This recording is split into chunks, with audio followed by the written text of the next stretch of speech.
जटाटवीगलज्जलप्रवाहपावितस्थले गले वलम्ब्यलम्बितां भुजङ्गतुङ्गमालिकां डमड्डमड्डमड्डमन् निनादवड्डमर्वयं चकारचण्डताण्डवं तनोतु नः शिव शिवम्। जटाकटाः सम्भ्रमा भ्रमन्निलिम्पनिर्झरि विलोलवीचिवल्लरी विराजमानमूर्धनि धगद्धगद्धगज्ज्वलल् ललाटपट्टपावके किशोरचन्द्रशेखरे रतिप्रतीक्षणं मम। धराधरेन्द्रनन्दिनी विलासबन्धुबन्धुरस्फुरद्दिगन्तसन्तति प्रमोदमानमानसे कृपाकटाक्षधोरणी निरुद्धदुर्धरापदि क्वचिद्दिगम्बरे मनो विनोदमेतु वस्तुनि। जटाभुजङ्गपिङ्गलस्फुरत्फणामणिप्रभा कदम्बकुङ्कुमाद्रव प्रलिप्तदिग्वधूमुखे मदान्धसिन्धुरस्फुरत् त्वगुत्तरीयमेन्दुरे मनो विनोदमद्भुतं विवर्तभूतभर्तरी। सहस्रलोचन प्रवृत्य शेषलेखशेखर प्रसूनधूलिधोरणी विधोसराङ्घ्रिपीठभु भुजङ्गराजमालया निबद्धजाटजूटक श्रियैचिराय जायतां चकोरबन्धुशेखर।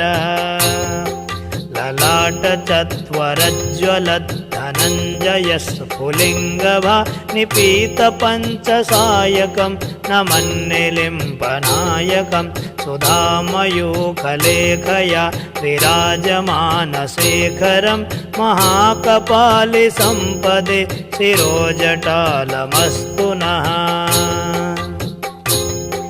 करालभालपट्टिका धगद्धगद्धगज्ज्वलत् धनञ्जयाहुतीकृत प्रचण्ड पञ्चसायके धराधरेन्द्रनन्दिनी कुचाग्रचित्रपत्रक प्रकल्पनैकशिल्पिनी त्रिलोचने रतिर्मम। नवीनमेघमण्डली निरुद्धदुर्धरस्फुरत् कुहूनिशीथिनीतमः प्रबन्धबद्धकन्धर निलिम्पनिर्झरीधरस्तनोतु कृत्तिसिन्धुरः कलानिधानबन्धुरः श्रियं जगद्धुरन्धरः। प्रफुल्लनीलपङ्कज प्रपञ्चकालिमा प्रभा वलम्बिकण्ठकन्दली रुचिप्रबद्धकन्धरं स्मरच्छिदं पुरच्छिदं भवच्छिदं मखच्छिदं कजच्छिदान्धकच्छिदं तमन्तकच्छिदं भजे। अखर्व सर्वमङ्गला कलाकदम्बमञ्जरी रसप्रवाहमाधुरी त्रिजम्भणा मधुव्रतं स्मरान्तकं पुरान्तकं भवान्तकं मुखान्तकं गजान्तकान्धकान्तकं तमन्तकान्तकं भजे।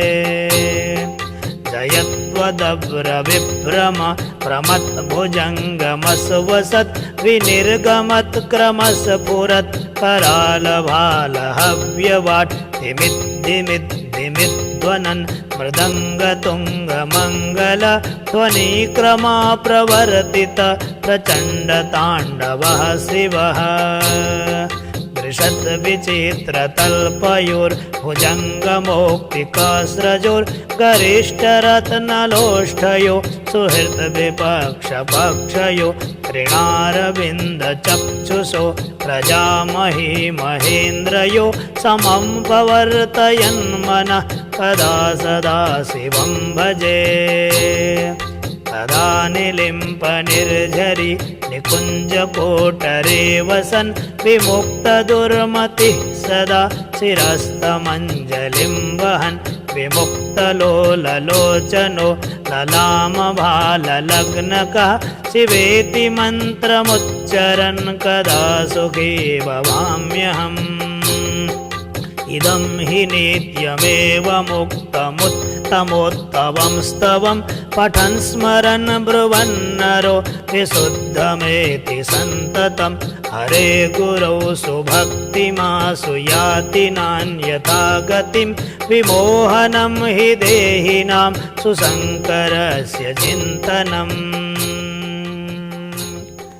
पूजावसानसमये दशवक्त्रगीतम्